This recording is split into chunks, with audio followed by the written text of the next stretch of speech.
صحافت کے بعد اب سیاست کی بات کرتے ہیں۔ آپ ماشاءاللہ 2 بار میرے خیال کے مطابق کونسلر رہ چکے ہیں نارول شہر سے۔ کیا آپ سمجھتے ہیں کہ صحافت کی طرح سیاست بھی بدل چکی ہے نارول کی؟ دیکھیں جی، اب صحافت تو بدل ہی چکی ہے، اس کو کہنے کی کوئی ضرورت نہیں ہے، بتانے کی بھی ضرورت نہیں ہے، لیکن سیاست میں بھی بڑی تبدیلی آ گئی۔ صحافت میں جتنا پیسہ انوالو ہو گیا ہے، عام آدمی تو الیکشن لڑنے کا سوچ بھی نہیں سکتا۔ باقی پارٹیاں ہیں، ان کے نزدیک بھی ایسا ہی ہے کہ کوئی بندہ یار پوچھتے ہیں کہ یار یہ الیکشن میں کو 2-4 کروڑ خرچ کر لے گا تو ٹکٹ بھی اسی کو ملتا ہے۔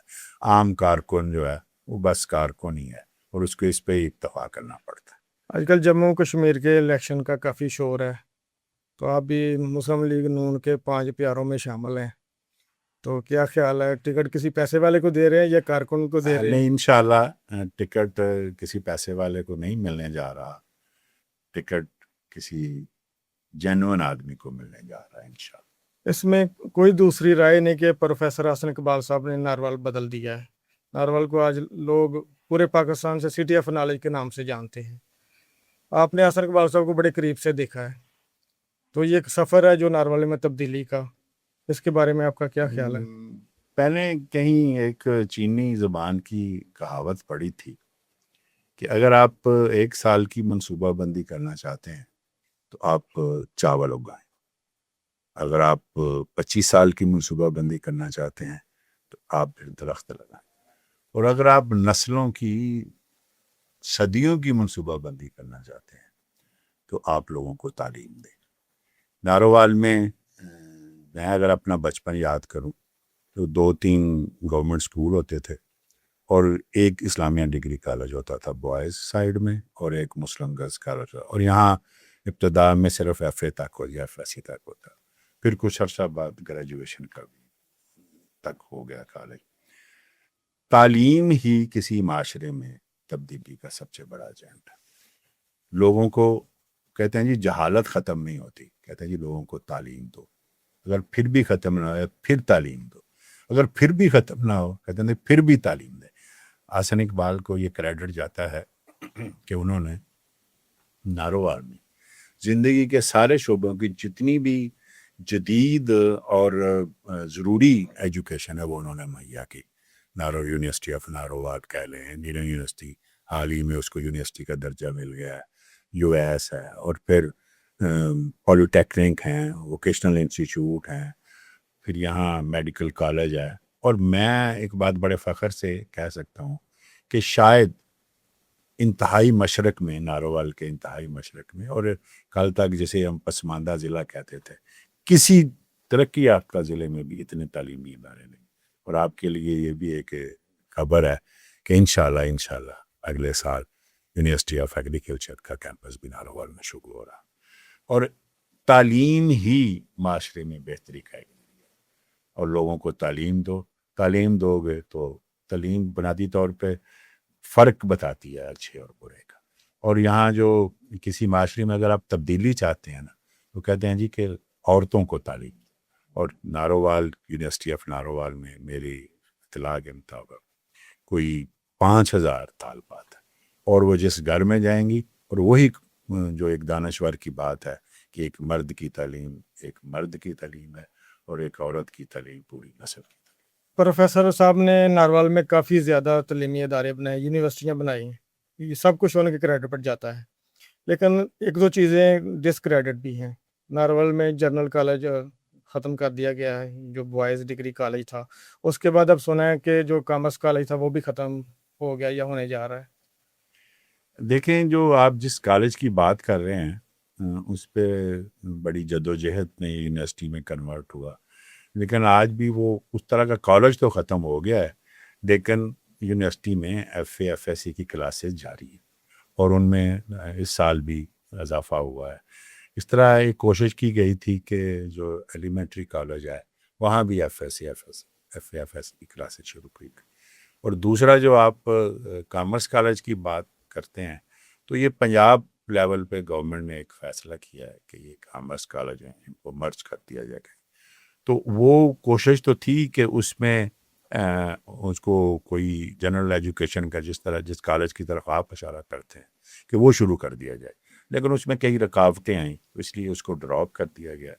لیکن وہ جو آپ یہ میکسیمم مطلب اگر آپ گورنمنٹ کالج لاہور جو یونیورسٹی ہے تو وہاں بھی ایف ایس سی ہوتی ہے, ایف اے ہوتا ہے, آئی سی ایس ہوتا ہے, دین آگا یونیورسٹی ہے. اس طرح بہت سارے اداروں میں تو یونیورسٹی آف نارووال میں وہ موجود ہے, وہ سیٹ اپ جو انٹر تک ہے. تو اس میں الگ نام بھی ہو تو میرا خیال ہے چلو ہونا تو چاہیے, ایک رائے ہے, لیکن نام بھی ہو تو کوئی اس سے فرق نہیں. نروال شہر کا سرکل روڈ بہت خوبصورت ہے, لیکن اندرون شہر ابھی بہت برے حالات ہیں. اب میری اطلاع ہے اور آپ کی بھی اطلاع ہے کہ گورنمنٹ آف پنجاب نے تمام شہروں کو خوبصورت بنانے کے لیے اور ان کی بنیادی جو ضروریات ہیں, سہولیات ہیں, ان کو بہم پہنچانے کے لیے 5 ارب روپیہ ملا ہے. اس پہ نارووال میں کام ہو رہا ہے اور ہوپ فلی کہ سرکل روڈ سے بہتر نارووال سٹی نظر آئے گی. لیکن ایک بات ہم کو مان لینی چاہیے کہ جو سیوک سینس ہے نا, وہ ایک میں نے کہیں کوٹیشن پڑھی تھی کہ صفائی کرنے کا نہیں, صفائی رکھنے کا نام. کیا میں بطور شہری اس پہ کچھ عمل کر رہا؟ کیا میں اپنے گھر کا کوڑا کرکٹ جو ہے وہ دوسرے دروازے پہ پھینک کے سمجھ رہا ہوں کہ میں نے صفائی کر لی؟ بطور مسلمان ہمارا تو ایمان ہے کہ صفائی, نبی صلی اللہ علیہ وسلم نے فرمایا کہ صفائی نصف ایمان. میں اس پہ کتنا عمل کرتا ہوں؟ سارا کچھ ہمیں لوگوں پہ ڈالنا چاہیے, اپنا ہمیں حصہ بھی ڈالنا چاہیے. یہ میں اس بات پہ بڑا کنوینسڈ ہوں کہ جو دوست اپنی صفائی کر کے دوسرے کے دروازے پہ پھینکے, یار یہ بھی تو کوئی صفائی نہیں. ہاں یہ ضرور ہے کہ شہر جو پرانی آبادیاں ہیں وہاں کئی سارے مسائل موجود ہیں, سیوریج کے مسائل ہیں, نالیاں, اور کچھ گھر والے. میں نے اپنے بزرگوں کو دیکھا بچپن میں کہ ان کے سٹک ہوتی تھی ان کے ہاتھ میں, چھڑی جو ہوتی ہے, تو وہ نالی اوپن ڈرینز ہوتی تھی, وہ نالی میں باقاعدہ وہ اس کو اگر کہیں پانی رک جاتا تھا تو اس کو اس سٹک سے کھول دیتے تھے اور پانی چلنا شروع ہو جاتا. اب یار ہمیں بھی تو کچھ نہ کچھ کرنا چاہیے, سارا کچھ حکومتوں پہ نہیں ڈال دینا چاہیے. جو میں کر سکتا ہوں مجھے وہ کرنا چاہیے, جو میں نہیں کر سکتا وہ ٹھیک ہے, وہ دوسرا کر لے. آپ حکومتی ترجمان تو بالکل بھی نہیں ہیں, الحمدللہ جی, میں لیکن میرا خیال ہے کہ پروفیسر صاحب جب ناروال آتے ہیں ایک ہفتہ بہت بھاگ دوڑ شروع ہو جاتی ہے, سرکاری افسروں کی بھی, باقی چیزوں کی بھی, لیکن وہ جب واپس اسلام آباد چلے جاتے ہیں اس کے بعد پھر مکمل سکوت طاری ہو جاتا ہے. یعنی میں اس بات سے فلی اتفاق نہیں کرتا. حسن اقبال صاحب اگر نارووال سیٹرڈے سنڈے آتے ہیں تو وہ بعد میں بھی رابطے میں ہوتے ہیں. اگر آپ کو ایسے ہی ایک بات سناؤں کہ جب حسن اقبال صاحب پہ وہ ریفرنس بنا اور ان کی گرفتاری ہوئی ہے اسپورٹ سٹی کے حوالے سے, تو ان کی پیشیوں پہ ہم بھی جایا کرتے تھے. تو عدالت میں ان کے قریب ہی کھڑا تھا روسٹم کے پاس. تو وہ جو پراسیکیوشن سائڈ کا بندہ تھا اس نے کہا جی کہ یہ انسٹرکشنیں دیتے ہیں وہاں جا کے کہ پروجیکٹ پہ کہ یہ کریں وہ کریں, اور دوسرا ساتھ یہ اس کی پروگرس بھی واچ کرتے ہیں. تو بڑا خوبصورت جواب تھا حسن صاحب کا کہ یار میں اس علاقے کا نمائندہ ہوں, تو اگر میں یہ نہیں کروں گا تو کون کرے. تو وہ نہیں ہے بات. لیکن ٹھیک ہے, سیاسی جماعتوں میں ایسا نہیں ہوتا کہ ایک بندہ کام کرے, سب کو کام کرنا ہوتا ہے. اور ہوپ فلی کافی لوگ اس میں انوالو ہیں, وہ تنظیم بھی کام کرتی ہے اور باقی جو M Ps M N As ہیں وہ بھی کام کرتے ہیں, اور یہ کام سب اپنا اپنا کر ہی رہے ہیں. تو آپ کو نارووال کی ایک بدلی ہوئی شکل نظر آتی ہے. اور ایک اگر آپ کے کچھ ملنے والے وہ سال بعد نارووال آئیں تو وہ نارووال کو پہچان نہیں پائیں. تو یہاں میں ایک امجد اسلام امجد کا آپ کو ایک شعر ضرور سناؤں گا کہ اپنی گلی میں اپنا ہی گھر ڈھونڈتے ہیں تو امجد یہ کون شہر کا نقشہ بدلتا. تو اگر نقشہ بدلنے کا کسی کو کریڈٹ جاتا ہے تو ون اینڈ اونلی پروفیسر حسن اقبال. آپ کو یہ پروگرام کیسا لگا, اچھا لگا یا برا لگا, تہذیب کے دائرے میں رہتے ہوئے آپ ہماری رہنمائی کر سکتے ہیں.